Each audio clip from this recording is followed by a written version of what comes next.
слайд. Здесь мы сравним рынок аренды. Вверху, повторяться не буду, это рынок предложений. Квартиры выставлены для продажи. Это не транзакции, а именно предложения. 73 тысячи, помните, я вам говорил, выборка достаточно большая, то есть это называется не ретроспективно, слушайте, заговариваюсь жарко, выборка репрезентативная. И, естественно, ну, 73 тысячи, кто знаком со статистикой, тот может, в общем-то, себе представить объем данных, который обрабатывает Олимп Консалтинг. Это программный продукт, автором которого я являюсь, у меня есть и авторское право на него, естественно, патент. Так вот, работа с большими цифрами, я также выборка однородна, в разрезе классов вам рассказываю, и сегментов рынка недвижимости, что происходит, то есть первичный, вторичный рынок. Это позволяет, у меня есть уникальная возможность, так сказать, получать данные, рыночные данные о стоимости квадратного метра с минимальной статистической ошибкой. Итак, увидели, что на 2,66% за год рынок вырос по предложениям. А вот здесь предложения на рынке аренды. И здесь внизу смотрим, уже сравниваем, естественно, июнь, месяц 2026 года прошедший с июнем 2025 года. И вот здесь мы видим, друзья, в целом рост аренды на 6,32%. Здесь есть в долларах, курс Национального банка я перевел, так и есть в гривнах. Аренда, естественно, друзья, сразу скажу, в гривнах, но она привязана к доллару. Поэтому с учетом того, что можно было сравнить вторичный рынок, социальное жилье, здесь все в долларах продается. И аренда, данный класс, также в долларах показал нам, подумайте только, 6,32%. То есть здесь рынок растет на 2,5% или 2,66% по предложению, а по аренде это 6,32%. Понятно, что это не чисто операционный доход, здесь надо вычесть амортизацию, налоги, в общем, ну и в итоге вы получите, ну, я думаю, что процентов 5 вы получите, все равно это очень выгодно. Почему? Если, предположим, у вас есть 10 тысяч долларов, и вы пойдете в этот самый, чуть не сказал, в казино, но это похоже на правду, да, пойдете с этими деньгами в финансовое учреждение, и, так сказать, откроете депозит в валюте, в долларах, то вы увидите, что максимально там процентная ставка 1,5%, но, скорее всего, это будет 1%. То есть с 10 тысяч долларов вы в течение года получите пассивного дохода 100 долларов. То есть это ни о чем. А вот если у вас квартира есть, конечно, за 10 тысяч вы ее не купите, но в Одессе можно тысяч за 25, наверное, за 30 купить квартиру, то вы будете получать пассивный доход порядка 5% в годовых. То есть это, ну, вполне себе с точки зрения логики очень даже неплохо. Я никого не призываю ни продавать, ни покупать, ни сдавать в аренду. Я просто делюсь с вами цифрами и логикой того, что происходит с рынком жилой недвижимости по предложениям квартиры на продажу выставленной и по предложениям квартиры, выставленной на аренду, для аренды. Следующий, друзья, слайд. Здесь мы с вами очень быстро проговорим. Помните, я вам рассказывал про вот эти, так оно мне не нравится, извините. Ну, вот это жлобское, как оно, выражение, квартиры продаются как горячие пирожки. Ну, человек явно говорит, причем это многие, я не знаю, они как под копирку, может, это боты какие-то, хрен его знает. Ну, да, ников нет, то есть, ну, предположим, что это живые люди, да, но вот это жлоб дела, эти прям, ну, это такое дело. Давайте поговорим о пирожках. Квартиры с пирожками сравнивают, да, ну, это вот эти жлобы сравнивают. Общее количество транзакций в Украине, друзья, здесь все, и договора купли-продажи, и дарения, и так далее. Структуру мы разберем.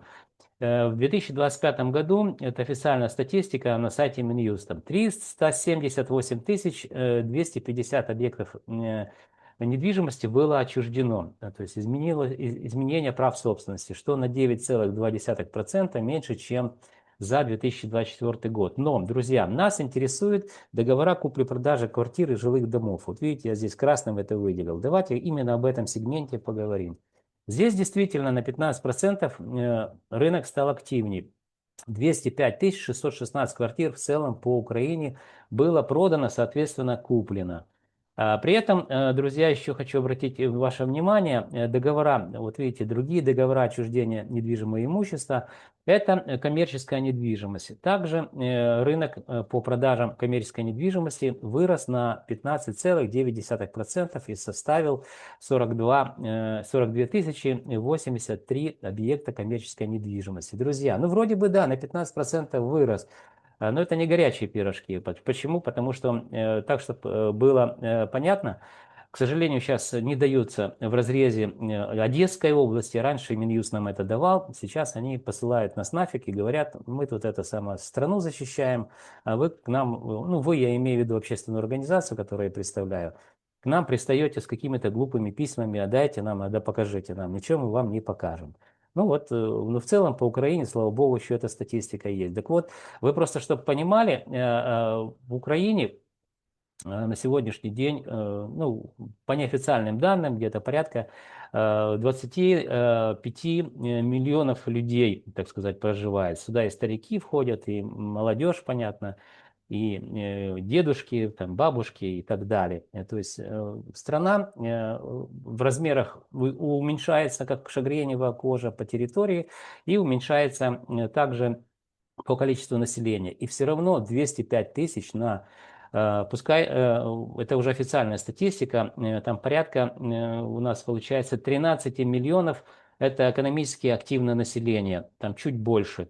Ну, что такое экономически активное население? Это люди, которые способны зарабатывать. Предположим, что это потенциальные покупатели. И вот на 13 миллионов всего лишь 205 тысяч, мы сейчас говорим 13 миллионов в целом по Украине, это тоже 205 тысяч было куплено. Посчитайте процентном соотношении, кто сможет. И вам станет все ясно, что происходит с рынком недвижимости. Но, друзья, давайте все-таки мы посмотрим, что произошло с начала войны, с активностью, и сравним с сегодняшним днем. Итак, 2021 год, 2021 год, говорим только о договорах купли-продажи квартир и жилых домовладений. 372 725 объектов жилой недвижимости. И, повторюсь, в 2025 году это 205 616 объектов жилой недвижимости, что на 45% меньше, чем довоенный период. То есть, ну не ровно, но почти в половину, друзья, рынок недвижимости просел. А вы, это я к тем обращаюсь, товарищам, которые мне писали про горячие пирожки, которые там кто-то у кого-то покупает в виде квартир. То есть, выводы сделать вы сможете, так сказать, без меня, разобравшись вот с этими данными. И в конце давайте очень быстро покажу еще занимательная такая математика. Здесь я вам, кстати, эту информацию вы не найдете нигде, кроме как у меня. Я это не хвастаюсь ни в коем случае. С 2017 года, вот с этого периода, Минюст стал публиковать официальную статистику о количестве транзакций по Украине. Вот весь этот период с 2000 года общественная организация Лига экспертов получала информацию по письму, мы писали письмо, нам там кто-то посылал нафиг, потом в итоге присылали эту информацию. То есть эта информация находится у меня в печатном виде, больше вы ее нигде не увидите. Кроме нас, никто в те далекие времена не освещал рынок недвижимости по активности продаж, друзья. Итак, очень быстро, смотрите, 2000 год, 470 901 квартира была продана. Дальше, напоминаю вам, что 2008 год начался кризис мировой, финансовый, именно с ипотеки, с рынка недвижимости в Соединенных Штатах Америки. Видите, как выросла активность по продажам? Ну и, конечно же, то есть это пик 2008 год. И, конечно же, как только начался мировой экономический кризис, рынок недвижимости по активности, так и по стоимости, это еще один показатель, который характеризует, так сказать, состояние рынка недвижимости. Пошел вниз до 2000, друзья, какой это у нас год? 2011 года. С 2011 по 12, по 13 год, это такие микро, назовем, циклы. Если вот это один большой незаконченный цикл, то это микро такие циклы внутри вот этого одного большого, ну видите, всего лишь 3 года рынок недвижимости стал оживать, 490 тысяч, здесь видим, в 2013 году было куплено квартир, стоимость росла, я в те времена был достаточно популярный спикер, мне приглашали практически все центральные каналы Украины, я с такими же графиками показывал, что происходит по всем показателям рынка недвижимости. Так вот, друзья, в те далекие времена мы думали, что рынок недвижимости восстанавливается, но вспомним 2013 год, что это такое? Так это ж Крым не наш, а это ж, друзья, что там, начало войны на востоке Украины, да, ну и, соответственно, видим, что рынок недвижимости опять пошел вниз. По основному или одному из основных показателей, это показатель, характеризующий активность. Дальше, друзья, мы опять видим такие колебательные процессы роста до 2021 года. Это 577 338 квартир было куплено. И 2022 год, друзья, напомню вам, война началась именно в этот 2022 год. Мы видим, вот как рынок недвижимости по активности топчется на одном месте. Чуть снизился, чуть поднялся немножко. То есть это вот такое топтание будет порядка еще 10 лет, я предполагаю. И никогда по активности рынок не сравнится ни с 2022 годом, ни с 2000, ну и, конечно же, не с 2008 годом. То есть вот такую активность мы будем наблюдать в период войны. А война, друзья, будет длиться долго, только по косвенным причинам, которые я могу, так сказать, увидеть, что Евросоюз продлевает для беженцев этот временную защиту до 2028 года. То есть это вот 2 года будет идти. Потом готовится к большой войне с Российской Федерацией или Российская Федерация готовится, неважно, с Евросоюзом.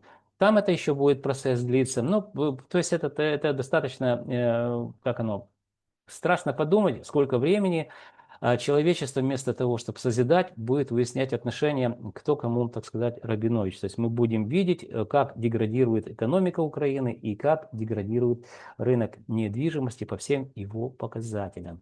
Итак, друзья, все. Переходим уже, так сказать, к прогнозам. Что я по поводу прогнозов, друзья? Ну вот смотрите, кто-то на кофейной гуще гадает, да, кто там на картах там, ну сейчас же модно это.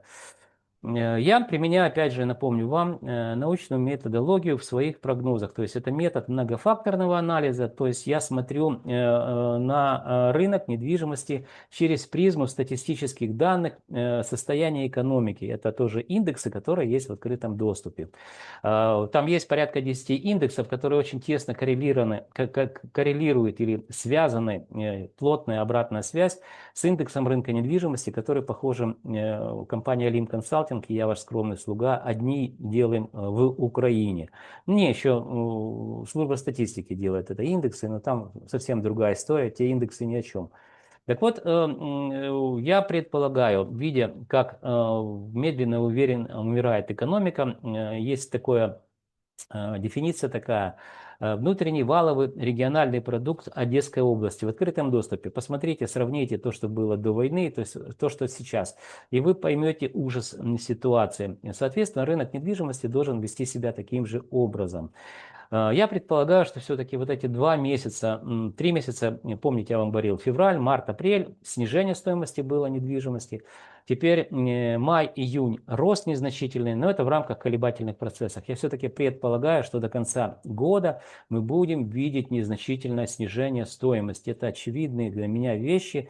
Возможно, это будет незначительно, но это все-таки будет снижение. Это объективная реальность, друзья. Как вы...